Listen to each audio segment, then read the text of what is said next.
Welcome to another episode of Bent Not Broken. Heartbreak and trauma may feel like the end of your story, but here it's the beginning of a bold new chapter.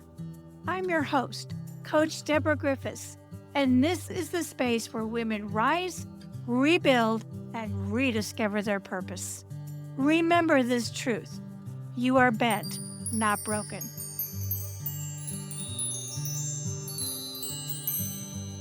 Marita Littauer Tedder is an author, speaker, and entrepreneur with more than 50 years of experience helping people understand themselves and strengthen their relationships. The daughter of renowned author Florence Littauer, Marita was immersed in the personalities from childhood and continues that legacy today through her writing and speaking. Based in Lubbock, Texas, she remains passionate about inspiring others to live with authenticity, purpose, and intention. Welcome to the show, Marita. Thank you. It's good to be with you today. Let's get started. You've spent decades teaching about personality types. What are the different personality types, and why is it important that we understand our own personality type? Well, the personalities, I think, are really important in all relationships. In fact, I don't know how people get along work-wise, marriage-wise, friend-wise without this understanding. We like to start with the basic idea of the four personalities. And these ideas were not original to me. I learned it really from my mother, but it was not original to her either. What the origination of the concepts of the personalities go back more than 2,000 years to the great Greek thinkers such as Hippocrates.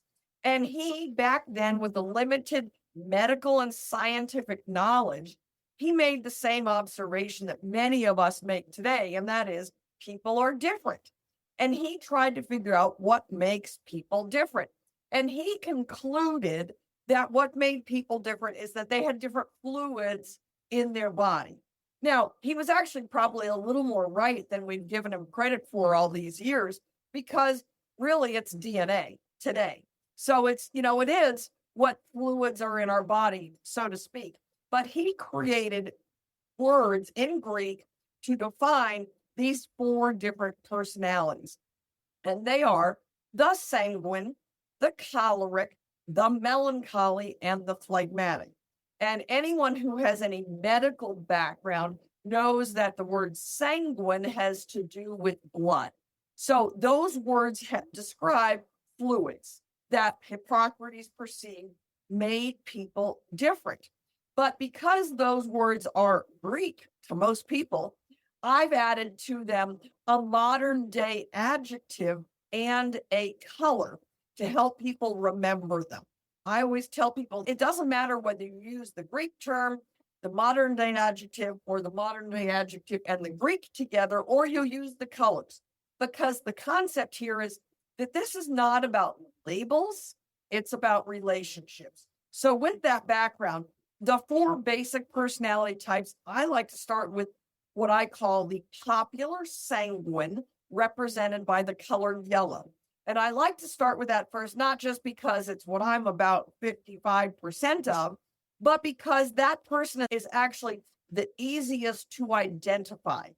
And I like to kind of present it this way because I like to have people think about themselves. Of course, you can't help when you listen to something like this thinking about, well, what am I? But I really like to teach this with an emphasis on understanding those other people. And that's why being able to identify other people by what I call the visual clues is important. So for the popular sanguine, we are the ones who talk with our hands. We tend to be loud. We like loud clothing. We tend to have a loud voice. We are the ones that people throughout our life growing up, we've been shushed forever. And we tend to be late. But we're very friendly. They're the child, the popular sanguine child, you probably said about that child, oh, he's never met a stranger. And that would be true. And that would represent that popular sanguine personality. Of course, there's many more clues I can give you, but for the sake of time, that's just a quick overview. Okay. then I like to jump to the one that's the opposite of the popular sanguine. And for those who are listening today, if you can picture a piece of paper with four squares on it, two on the top, two on the bottom, put the popular sanguine person on the top left. And then the next is the perfect melancholy represented by the color blues, and put that one on the bottom right on your piece of paper. And that one is the opposite of the popular sanguine. As I said, represented by the color blue because they are deep and thoughtful individuals. And while we call the sanguine the popular sanguine, the fun loving, outgoing one, the melancholy is the perfect melancholy. Not necessarily because they are perfect, but that is their goal in life is perfection. And sadly, they expect that from everybody else. Mhm. Now, that perfect melancholy personality tends to be depressed a little bit more than the other personalities because think about it. When your goal in life is perfection, when have you had a perfect hour, let alone a perfect day, week, or month? And so when your goal is perfection, you're going to be disappointed more than other personalities. So this person tends towards depression more than the other three personality types do, but they are very thoughtful, sensitive, introspective kind of people. And the perfect melancholy is on the bottom because, and you notice that if you think about it, the color's a cool color because they're more the introvert, where the popular sanguine is the extrovert. Now, on the top, next to the popular sanguine, would be the powerful choleric personality. And we represent by that by the color red, kind of like a fire engine, because that's the person who charges in where others fear to tread. And you recognize this person more by the atmosphere in the room when they enter, because this person doesn't enter a room without being noticed. And a lot of it is their heaviness of their feet when they walk in. They're kind of like plunk, plunk, plunk, plunk. And you know that they are there. This is the person who, if they say, let's just say, go from their office to the copier room, they never get to the copier room and go, no, why am I here? Where those of us who are the popular sanguine, if we go from point A to point B, if we run into people along the way, we're going to stop and talk. And we may remember where we were going, but when we get there, we're like, now what was I here for? No, we have to go all the way back, look at what were we doing, and then start all over again. But not the powerful choleric, because they're driven and they're goal oriented. Now, sometimes people consider that to be rude. You know, if they go from point A to point B and they pass by all these people and they ignore them, those other people are like, well, she's really rude. This person is the one that says, oh, you always know where you stand with me. And they view that as a virtue, but in a way, it's an excuse for rudeness because they tell people things that are often inappropriate or that, it's just harsh to hear, but they view that as a virtue. Now, then the opposite, the powerful choleric personality is the peaceful phlegmatic represented by the color green. And so that one would be on the bottom left corner if you're picturing those four squares. And the peaceful phlegmatic I mentioned last, not because they're least important, and it's important that I say that, because these people often feel least important. They're the background person. They're the person who doesn't have a strong opinion, and therefore they kind of fit in anywhere. In a classroom of children, you've got the popular sanguine who's talking away and talking to everybody and not doing the work. You have the powerful choleric who's kind of the teacher's pet and telling everybody else what to do. And then you have the perfect melancholy who's sitting quietly at his desk doing his assignment. And you have the peaceful phlegmatic who's looking out the window, but not causing any trouble. So it's kind of easy in life for that person as an adult to kind of feel like their whole life they've fallen through the cracks. This is the one that if you were to say to them, would you like coffee or tea? They will usually say, oh, I don't care. It doesn't matter, whichever is easiest. And the fact is, they really don't care. And occasionally, when this person feels strongly about something, they hold that opinion so tightly that they're often believed to be stubborn. But in general, they're very flexible. But when they do believe something or want something strongly, they can be really hard nosed about it. And it kind of confuses people because they're so easygoing. And then they're like, why? And this is my husband. And when he wants something, he seldom voices. When he does voice an opinion, when he wants to do something or he wants to buy something or go somewhere, if he voices an opinion, I pretty much drop everything to go and do or make that happen for him because he so seldom cares about anything. So that's a quick overview. And just to wrap that overview up, generally, no one is 100% any one personality. I mentioned I'm about 55% the popular sanguine, about 45% the powerful choleric. And those are both the hot personalities represented by the color red or yellow and red. And they're both the extroverted personality. So when you get both of those in one person, you get someone who's kind of turbocharged.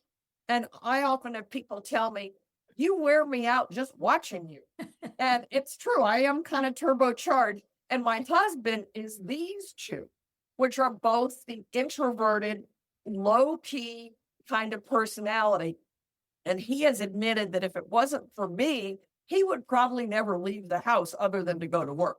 But he would just stay home every night and sit in his chair and watch TV.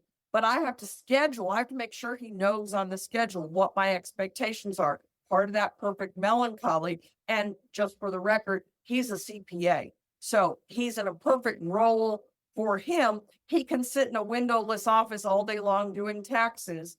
And he's okay with that. It would make me absolutely crazy. So quick overview of the 4 basic personalities. I appreciate that. And for our listeners, Marita is actually holding up a color coded square. So I will try and find a way of getting that visual. Okay, perfect. No problem.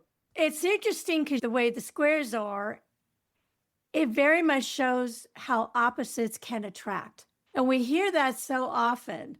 Is that a good thing or a bad thing? Or is it we just have to be cognizant of those personalities? And because so many times people get into relationships not realizing, oh, you really are my opposite. And I really like to go out, but you're just so much of a homebody. Yes, and that's my life. and that can cause some friction. So Yes. how can people become more aware of this when they're dating or when they're in a relationship? Yeah, and I believe that God designed us to be attracted to someone who's opposite from us. And, we have opposite strengths and opposite weaknesses. So where he's strong, I'm weak. He says to me, dates, times, and numbers are not your friends. And he's a number guy. And so I need that in my life. I need someone who can handle all that. He realizes that if it wasn't for me, he'd never get out of his chair. So he was attracted to me because I bring light, I bring joy, I bring bubble to his life. However, living with me day in and day out can be tiresome for him. And so we have to learn about the personalities. And I think understanding that is so important. Again, in my life, I understand that sitting in the recliner is important to my husband. And so instead of nagging him, like, well, why don't you get this done? I'm running around doing stuff. I seldom sit. And it's when we understand that, we can appreciate those differences. I've learned, as silly as it is, I've just started recently sending him a text on Sunday. Now, we live in the same house. We sleep in the same bed. We go to church together. If I send it to him in writing, I send him kind of the schedule of the week. Here's what I have going on, and here's what I expect from you. And as silly as it is, I have learned to send it as a text because then he can think about it. He doesn't have to respond to me immediately. We were at an event last night, and yesterday morning he asked me, so what time are we going to this thing? It was really a thing for him. We went to see Emmitt Smith, the Dallas Cowboys player, at a presentation. Do I care about going to hear Emmitt Smith? No, not really. But when the opportunity came up, I presented it to him and he said, yes, he'd like to go. So I took care of that and made that happen for him. But understanding that now, my husband is my second husband.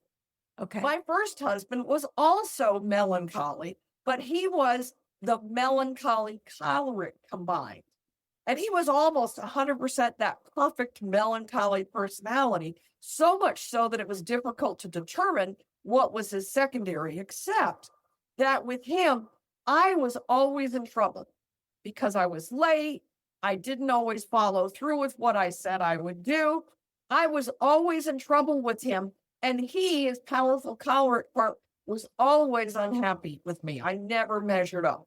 My husband now, who's the bottom to the low key, I am never in trouble with him. I mean, never in trouble.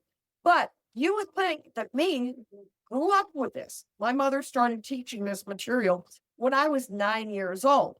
You would think if anyone would know better than to marry someone opposite, you would think it would be me. But instead, I've done it twice. I fell in love with someone. I dated some guys. We had a lot of fun together. But somehow that's not where I ended up. I intentionally wanted to marry someone the second time who was more like me, that we could just float Mm-hmm. through life and Mm-hmm. have a good time. But that's not who I fell in love with. So I think it is very natural that we're attracted to someone who's opposite from us. That's very interesting. So, when we're dating or beginning a relationship, what are some visual clues that we can observe that would tell us that maybe they are opposite or maybe they are like us, but that habit or trait might end up being something that really irritates the dickens out of us and could be a deal breaker for marriage or anything long term? Well, first off, I believe that any marriage can work if both parties want it to work and are willing to do what it takes to make it work. Usually, one party is more willing than the other, as was the case for me in my first marriage. And when I came home from a vacation and he'd moved with a girlfriend and he had moved out. So, there's only so much you can do. Right. So let me preface that every relationship takes work. If you think of children on a playground, you think of best friends through high school, you think of bosses and coworkers, every relationship takes work. But if you're willing to put in, it's not really so much work as it is effort. And observing that personality is one of those things that if you know what to look for, as you asked. So in a car, just to give you an example, you go on a date, a guy comes and picks you up, and you look at his car. If everything in his car is like it is brand new, even if it's 5 years old or whatever, chances are he's that perfect melancholy. My ex-husband at one point in their life had a brand new car, which we were not in a financial place most of our married life to have brand new cars. And he had a brand new car and he would not allow me to eat in that car. And I would kind of be, well, why do they have drive-through restaurants if I can't eat in the car? And his answer was, once a car smells like eau de French fry, it always smells like French fries. And I didn't really think that was a bad smell. But see, he's a perfect melancholy. And so you get into that car where everything looks perfect. You've probably got yourself a perfect melancholy. I mean, there's a slim chance he just had it detailed for the date, but probably he's a perfect melancholy. If you get into the car and there's fast food wrappers in the back, receipts on the floor, papers on the back seat, you have yourself probably that popular sanguine personality who kind of lives in their car. The personal space, if you could see, I mean, you kind of can see a little back here, but I keep that fairly tidy because it shows. But if you could see my whole desk space, I've had people say to me, I don't know how you can work at this desk. It gives me a headache just looking at it. That's the popular sanguine personality.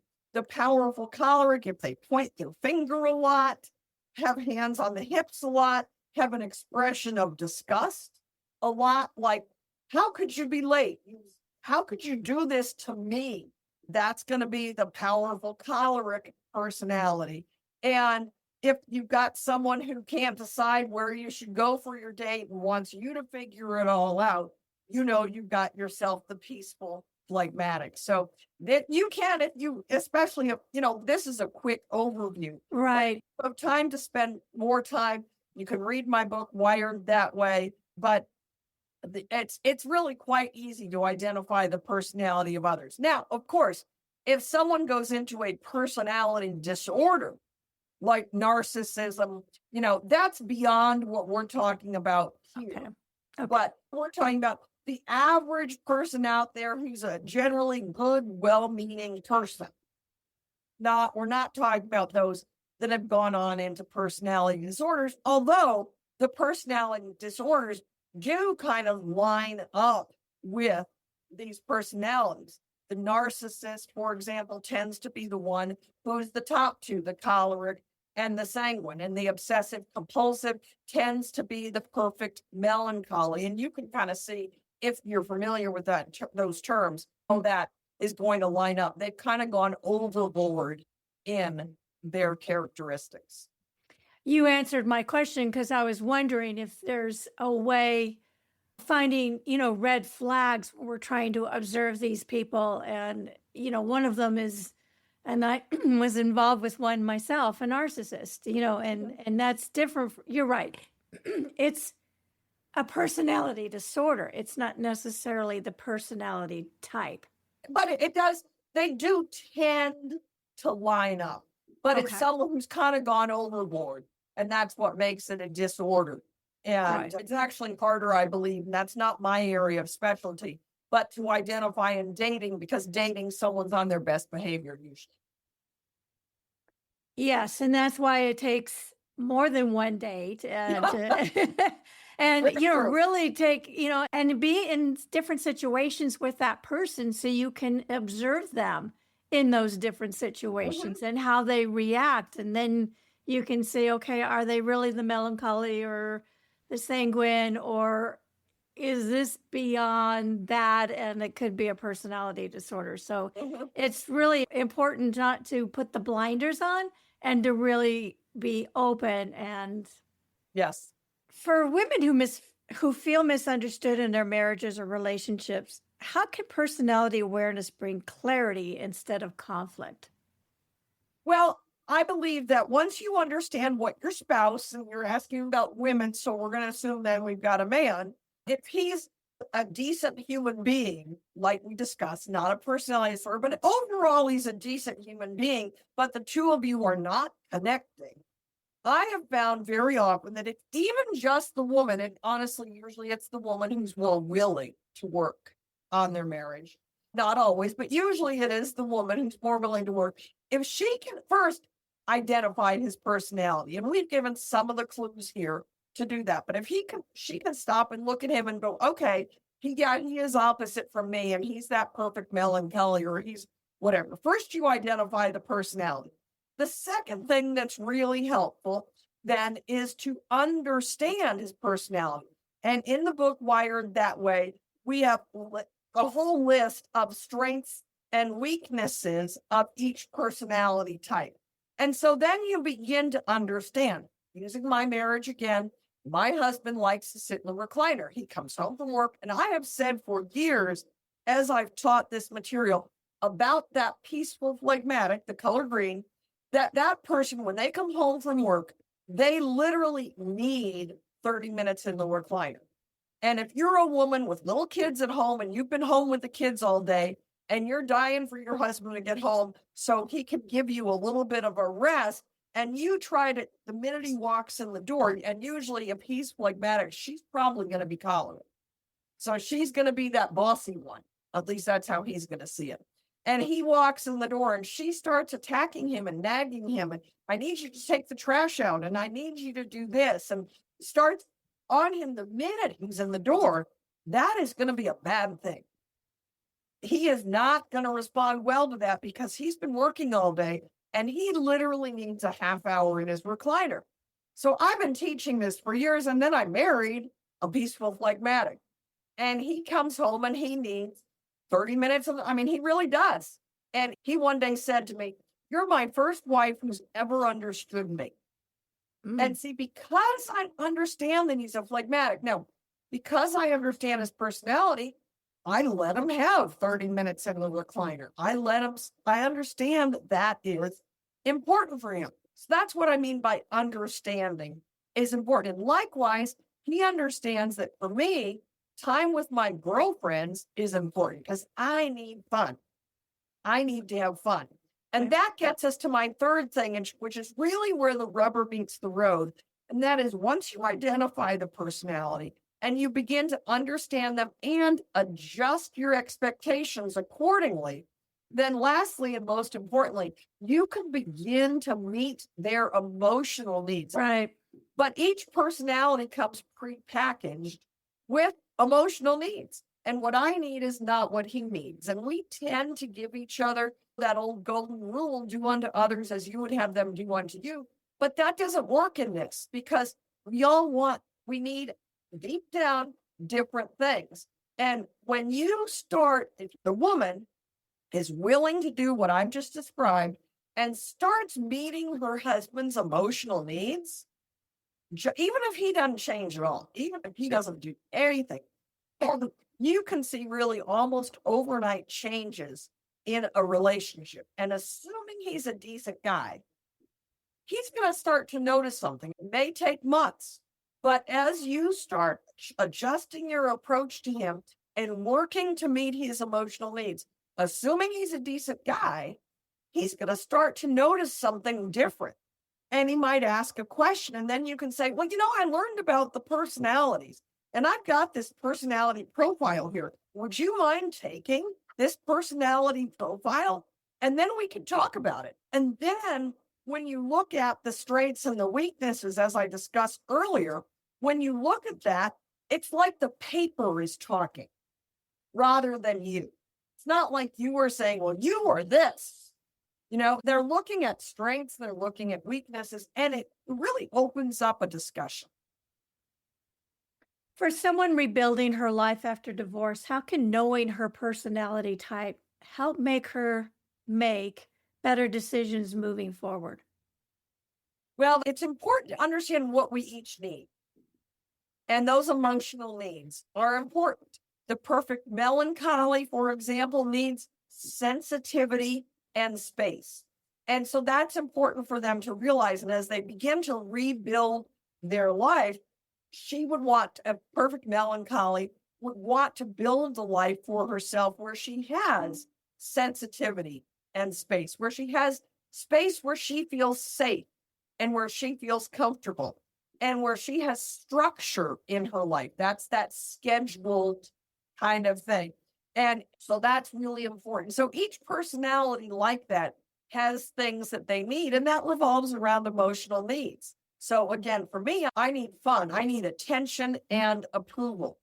And I don't always get that from my husband. And that's okay because I understand how he is, that he loves me in his way, which is not necessarily what I really wish for. But I have girlfriends, and my girlfriends provide that fun for me. And so realizing what you need in your life is important as you begin to rebuild. I like how you said you need the girlfriends and then you've got your husband and stuff, because I think too often we might put too much focus on the one person, like our Exactly. I partner, 100% agree. and they cannot be, ideally, they are not the be all end all for us. In order for us to be whole ourselves, we have to have that coming from different avenues, friends, That's it. family, our spouse, our hobbies, what Yes. we like to do, what we enjoy, and have that time to do that so that we can continue to learn and grow ourselves. Yeah, it's unreasonable to think that one man is going to take care of everything for us. Right. I agree. Many But, women, but we may wish he would. well, sometimes I think there's a lot of people that want that Prince Charming to come on the white horse and rescue them from everything, but that's not how life works. No, very unrealistic. Very unrealistic. You'll Yes. be disappointed all the time. Absolutely. Many women lose themselves in long marriages. How can personality insight help a woman reclaim her voice and identity?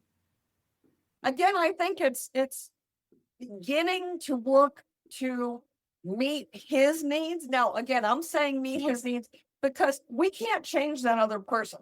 I like when I'm teaching this material to reference the Bible verse Romans 12:18, which says, if possible, so far as it depends on you, be at peace with all men.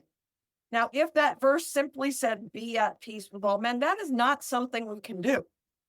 But if possible says, I know this is a goal, it's not really attainable, but try it, aim for this. And then it says, so far as it depends on you. So to me, that puts the onus on each and every one of us to do what we can in that relationship. And understanding our spouse is a big part of that. And they may not ever change. There are certainly times when the marriage does need to end. And of course, if there's abuse or anything like that, that's a different situation from what we're talking about today. But I just have found throughout the years that I've been teaching this material that if one of you, and in our case, we're talking about the woman, can begin to make some changes in how you approach him and try to be a little more, whatever it is that really irritates him about you, then, you try to tone that down, especially when you're with him or whatever. You're going to begin to see if it's a decent guy, he's going to begin to come around. And if he doesn't, and you're doing this for long periods of time, sometimes you do have to realize that, he's not ever going to come around. And you need to make a decision of, is this situation so bad that I cannot live with it for the rest of my life? I mean, I've got a friend right now who's actually coming to see me tomorrow. And, I look at her life and her marriage, and, they've kind of made it work for them. Mhm. But she's over 70 now. And it's just like, are you going to live like this for the rest of your life? Are you ever going to be? And I'm not a fan of divorce, certainly. But in this particular case, this friend who's coming to visit me, and she's coming, it gives her a boost. She's going to come be with her friend. And she's from where I used to live in a different state. And, sometimes there are those times where you have to say, you know what? I cannot live the rest of my life like this. And sometimes you do come to that point. You do. And that happened to me. So I Yeah. understand. And sometimes you got to cut those losses and start over. I mean, I never imagined that first off, I never imagined I'd get divorced because I know all this relationships. So I've written books on marriage. And certainly if there was ever anyone who was going to get divorced, it wasn't going to be me. But in my new marriage, I just never knew I would have such a wonderful life. And, my husband is not perfect, but by no means. And I wish he wanted to go places and do, all my stuff. But you know what? He's a great guy. He takes good care of me and he gives me a lot of freedom. And I'm living my best life now. I really am. Good for you. And as part of that best life, you've launched the Best Life Project, focused on women that are 60 and over. What inspired that shift in your work?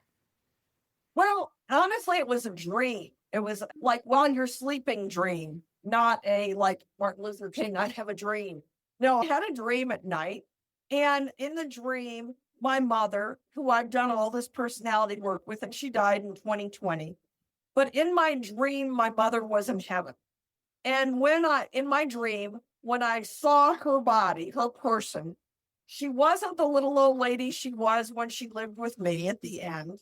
She wasn't this dynamo that she was on the stage at the height of her career. And she wasn't a teenager.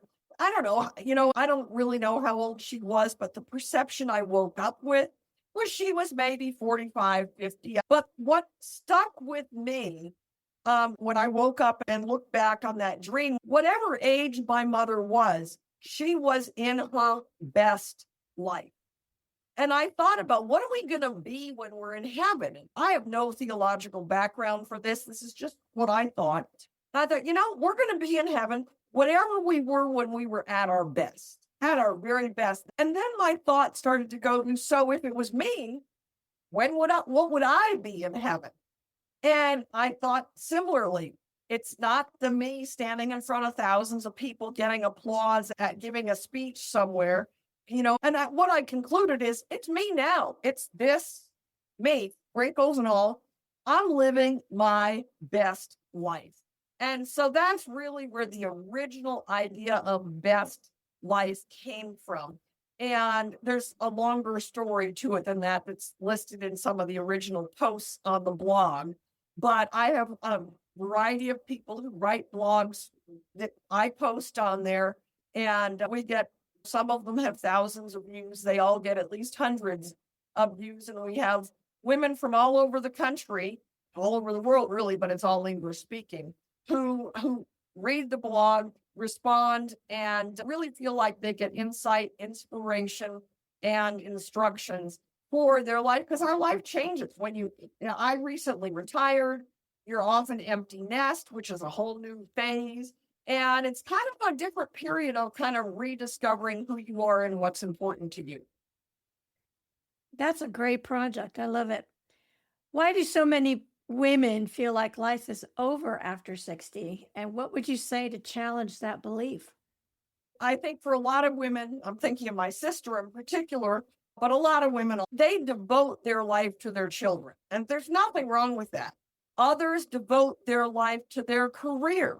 There's also nothing wrong with that, but they poured their time and their energy into children or career or both.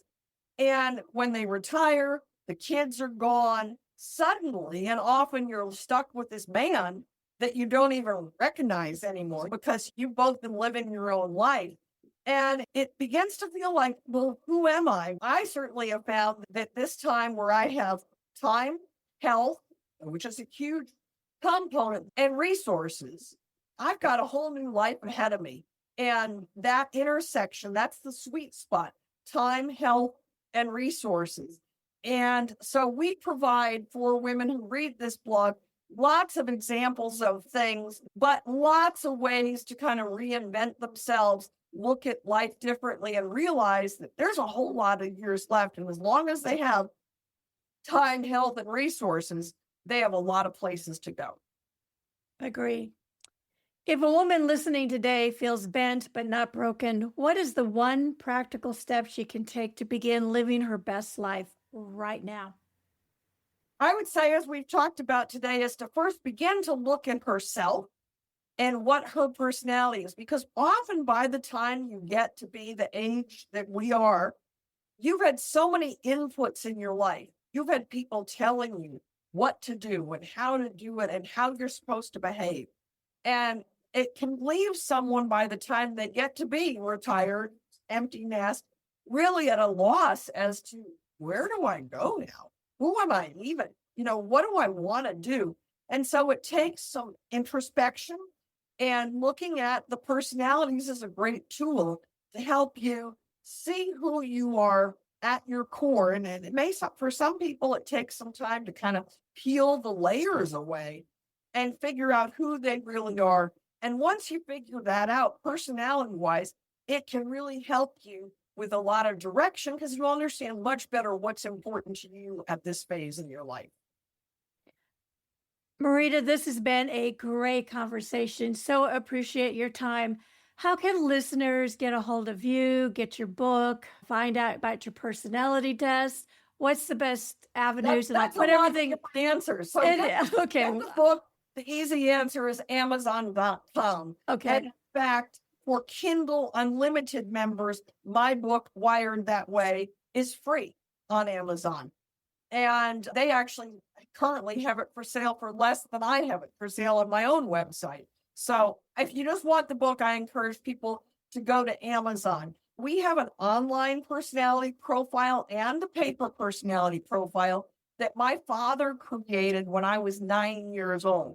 So this is a product that has definitely been proven by the test of time. And in fact, yesterday, I shipped 300 personality profiles to Malaysia, 100 to California, and 30 to Illinois. So we sell a lot of these paper profiles all over the country and even across the pond, as they say. But we also have it available in an online version. And that website is thepersonalities.com, just the word THE, and personalities.com. project.com. And there's an online personality profile there. It's $4. And then we talked about Best Life Project, and it is best-lifeproject.com. And the hyphen is important. Without the hyphen, you'll go somewhere else, but it's best-lifeproject.com. Perfect. I'll have all of that in the show notes. Again, thank you so much. This has been And I'll get you that graphic for the show notes. Okay, perfect. This has been a fascinating discussion. So appreciate your time. Thank you so much. Thanks. It's been great to talk with you. Thank you for listening to today's episode of Bent, Not Broken. I hope that this episode reminded you that even through life's toughest moments, you are bent, not broken. If this message inspired you, please share, rate, review, and subscribe, as it helps us reach more women who are ready to rise and rebuild. And until next time, keep living bold and walking in your purpose.